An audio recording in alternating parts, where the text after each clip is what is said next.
NATO's foreign ministers are meeting in Brussels for a second day with the Israel-Hamas war in focus. They'll also be discussing strengthening defense cooperation with Ukraine as it continues its efforts to repel Russian aggression on the battlefield.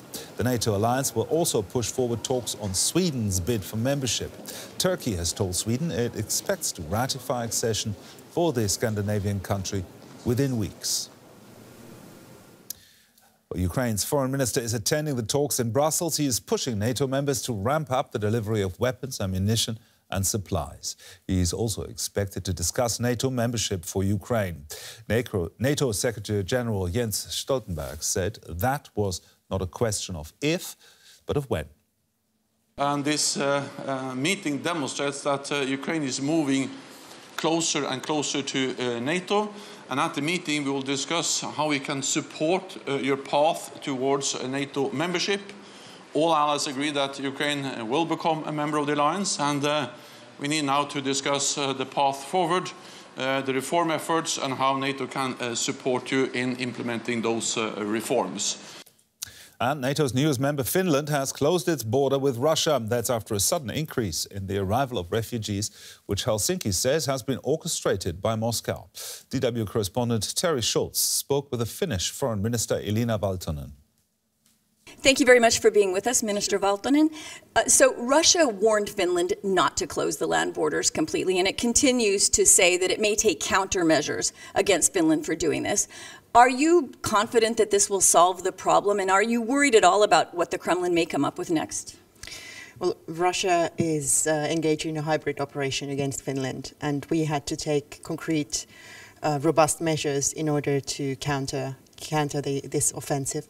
And yes, we decided to close our entire eastern border, and we hope this is a strong enough signal, first of all, to Russia that we can't accept this kind of operation taking place. And the second thing is, of course, that we want to warn third country citizens not to engage in Russia's very ruthless game, because those people essentially will also endanger their lives, because the winter has arrived. We have up to minus 25 degrees Celsius cold up there or along our border. So yes, we had to act decisively. Well, few countries are as experienced in hybrid tactics from Russia as you are, but again, are you worried about what they may come up with next if now they're not going to succeed in pushing migrants over your border?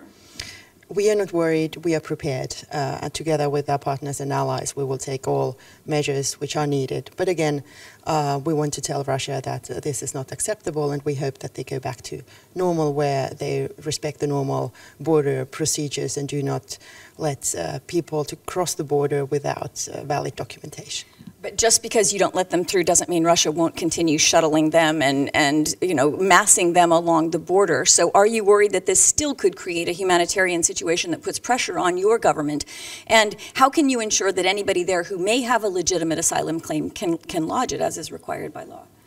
If there's a humanitarian issue, those people are traveling under a Russian visa. So if somebody's responsible, it's Russia.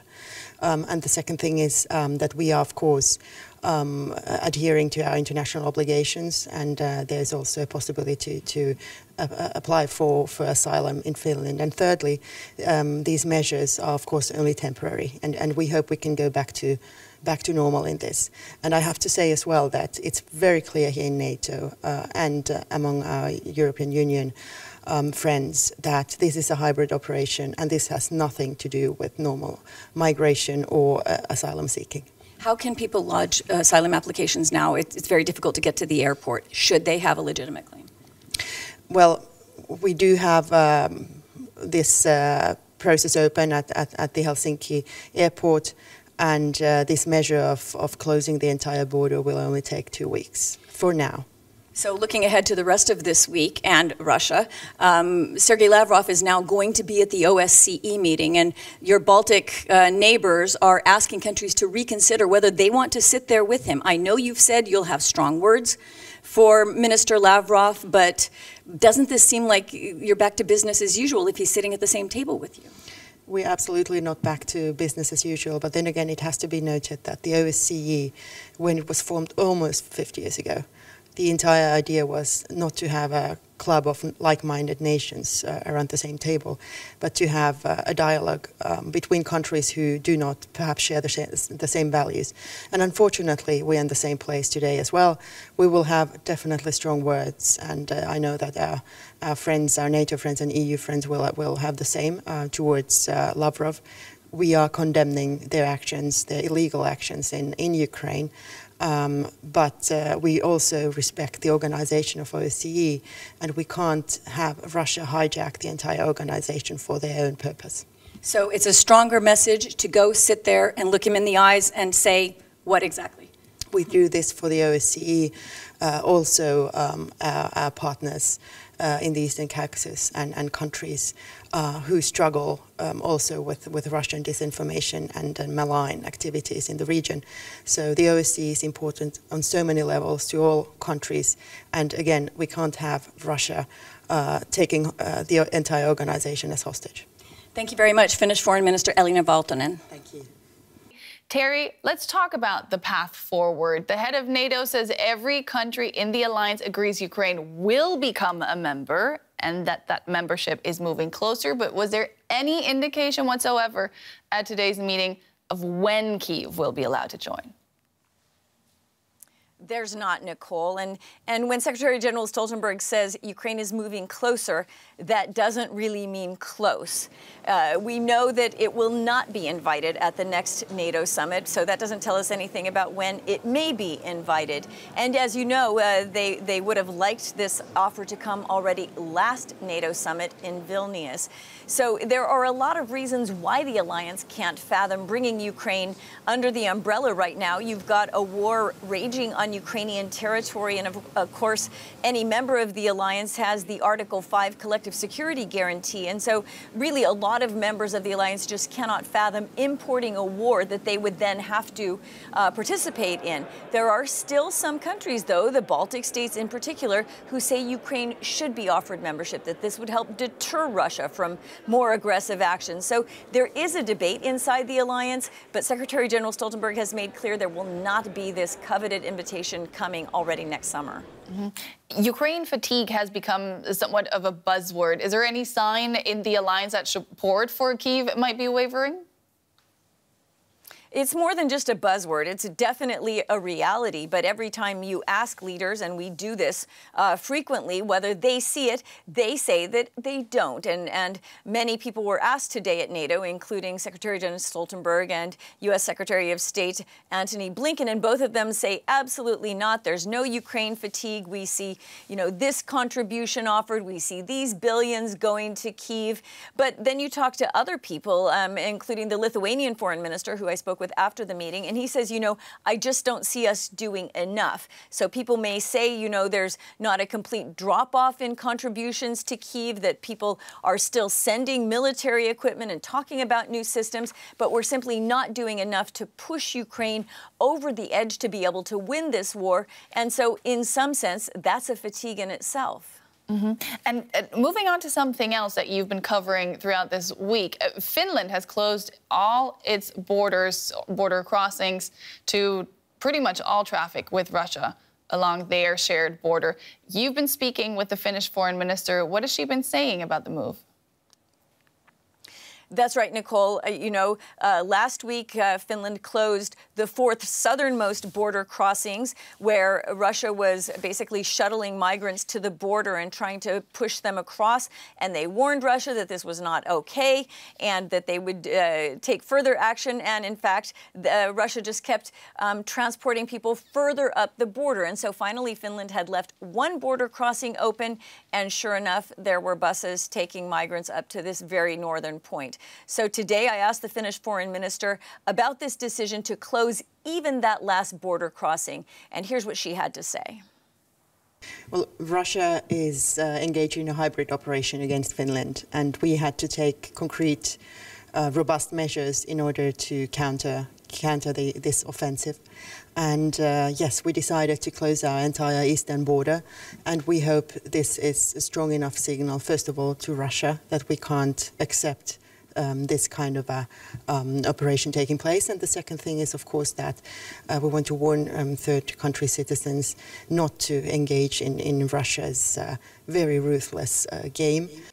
All right, Terry, the Finnish foreign minister there accusing Russia of hybrid warfare. But in reality, how big a problem does the surge in migrant arrivals pose for Finland? So the numbers were not so high that Finland couldn't manage them. It was hundreds more than would normally cross the border because they had Russian help. It's not that they couldn't manage it.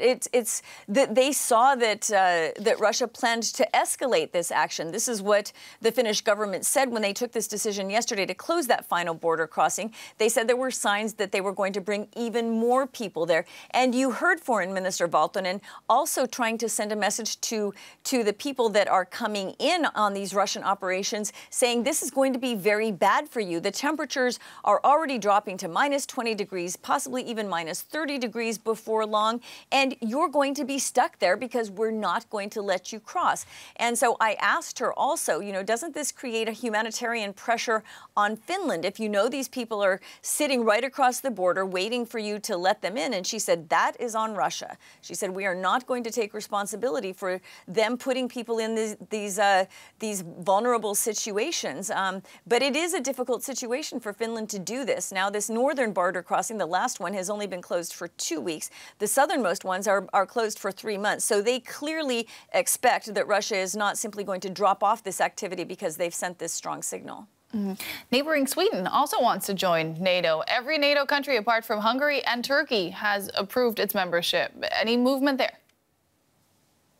Long ago, everyone else approved Swedish membership. This is a really big frustration for the alliance. They had very much hoped that at this foreign ministers meeting, they would be able to raise the Swedish flag and finally bring Stockholm in as a full member of the alliance. And that was made clear to Turkey at the defense ministers meeting a month ago that, you know, we really want this done by the foreign ministers meeting, but it didn't happen. So there were votes delayed in the Turkish parliament. The Foreign Affairs Committee needs to approve it, and then it goes back to the full plenary, and then, of course, it goes to President Erdogan, and none of those things have happened yet. So it was once again absolutely emphasized to Turkey that time is up. They need to bring Sweden into the alliance. And then, of course, you have Hungary, who simply says, we're not going to be the last ones. But, you know, until Turkey signals that it is really going to get this approval done, Hungary doesn't have to move either. Now, we were told that the Turkish foreign minister told the Swedes that he expects it to be a couple of weeks now, but we've heard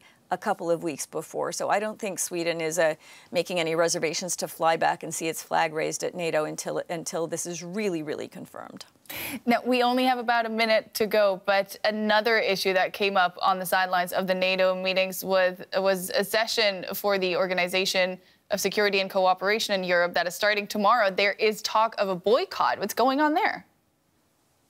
It's not just talk of a boycott. The Baltic foreign ministers have said they're not going because Russian Foreign Minister Sergei Lavrov is going. They say the only place he should be flying is to The Hague. So the Baltics say that he should not be allowed to participate, that Russia is absolutely in violation of every principle of the Organization for Security and Cooperation in Europe, and they simply won't sit there. They even asked some of their friends and allies not to go, but as far as I know, everyone else is going. The Finnish foreign minister said she thinks it's important to go there and speak her mind to Lavrov himself, and that's what most countries have decided to do. But yes, this was quite a discussion on the margins of the NATO meeting.